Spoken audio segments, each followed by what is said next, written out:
Allah meminta dan mengajarkan kepada kita doa ilmu yang bermanfaat, berarti dalam pemahaman kebalikannya ada dalam hidup kita ada ilmu yang tidak bermanfaat. Boleh jadi ilmunya sendiri, bisa ilmu santet kita sebut ilmu ya, untuk mudah. Tetapi kan itu menyalakai orang. Tetapi bukan saja itu, ilmu yang bermanfaat bagi A, saya tidak. Bagi saya tidak, kalau saya ikut mempelajari malah kacau misalnya. Jadi ada dokter yang sudah profesional, saya ikut-ikutan, padahal saya tidak kuliah kedokteran, jadi dokter bisa baca-baca ilmu kedokteran, kadang-kadang malah salah. Artinya Rasulullah mengajarkan agar kita berlindung dari ilmu yang bermanfaat, dari ilmu yang kita mohon ilmu yang bermanfaat. Kenapa? Karena kalau dengan demikian ada ilmu yang tidak bermanfaat. Paling nggak mungkin kita sebut manfaatnya sedikit lah, capek-capek kamu baca itu, kira-kira begitu ya. Itu yang pertama. Yang kedua, Rasulullah juga mengajarkan, ini lebih tegas lagi, Allahumma inni a'udzubika min ilmin la yanfa' wa min qalbin la yahsya wa min nafsin la tashba wa min du'ain la yusma. Ya Allah, aku berlindung kepadamu dari ilmu yang tidak bermanfaat, dari hati yang tidak khusyuk, dari jiwa yang tidak merasa puas, dan dari doa yang tidak didengar, yakni yang tidak dikabulkan. Nah, ini menegaskan dari yang pertama, boleh jadi ada ilmu yang tidak bermanfaat. Ini malah langsung disebutkan bahwa aku berlindung dari ilmu yang tidak bermanfaat.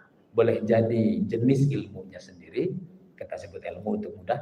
Yang kedua, boleh jadi ilmu itu bagi orang lain bermanfaat, tapi bagi saya tidak. Dan kita berlindung agar tidak dipayahkan, dicampaikan dari ilmu yang tidak bermanfaat. Itu yang kedua. Yang ketiga ini lebih umum. Rasulullah bersabda dalam riwayat Imam At-Tirmidzi, min husni islamil mar'i tarkuhu ma la ya'ni.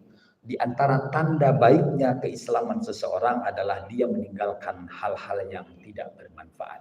Jadi kalau ada bidang-bidang tertentu yang sebenarnya kalau kita paksakan baca tidak bermanfaat, maka lebih baik fokus pada hal-hal yang manfaatnya lebih besar, kira-kira begitu. Meninggalkan yang tidak manfaat. Nah, masuk sekarang pada pembagian ilmu kalau seperti itu. Apakah ada pembagian ilmu, ilmu dunia atau ilmu umum, ilmu agama dan ilmu umum, ilmu dunia dan ilmu akhirat, dan dengan segala turunannya. Nah, pembagian ini kata para ulama sebenarnya tidak begitu dikenal di kalangan para ulama. Karena para ulama itu justru membagi ilmu dari bukan dari jenis ilmunya, bukan dari jenis ilmunya, tetapi para ulama itu membedakannya dari sisi hukum mempelajarinya. Jadi ketika ulama membagi ilmu, mereka tidak membedakan ilmu pengetahuan dari jenis ilmunya, apalagi jenis disiplinnya, mereka tidak, tetapi dari sisi hukum mempelajarinya. Kalau gitu bedanya apa? Mari kita lihat Imam Al-Ghazali misalnya membedakan hukum mempelajari sebuah ilmu itu dengan dua pembagian sederhana. Pertama, fardu ain, wajib aini. Yang kedua, fardu kifayah. Jadi menuntut ilmu itu asal syaratnya tadi bermanfaat, pada dasarnya fardu, wajib.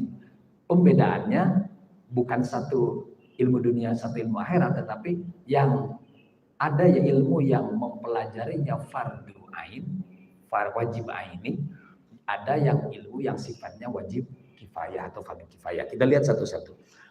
Fardu ain adalah setiap muslim dengan syarat dan ketentuan berlaku wajib mempelajarinya. Itu yang fardu ain. Setiap muslim. Ada syarat berlaku ya, jadi akalnya segala macam.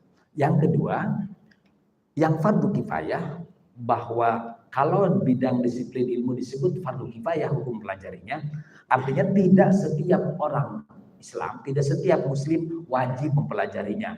Bisa di bidang agama, bisa di bidang di luar itu. Misalnya bidang agama, biologi, sosiologi. Contohnya misalnya ilmu hadis. Tidak setiap muslim wajib mempelajari secara detail turunan-turunan ilmu hadis, karena pasti juga nggak bisa, susah.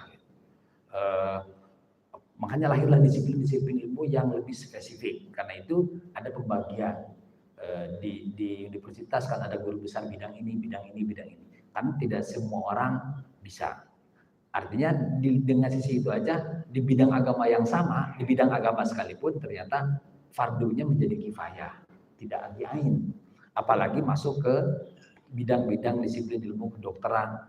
Tetapi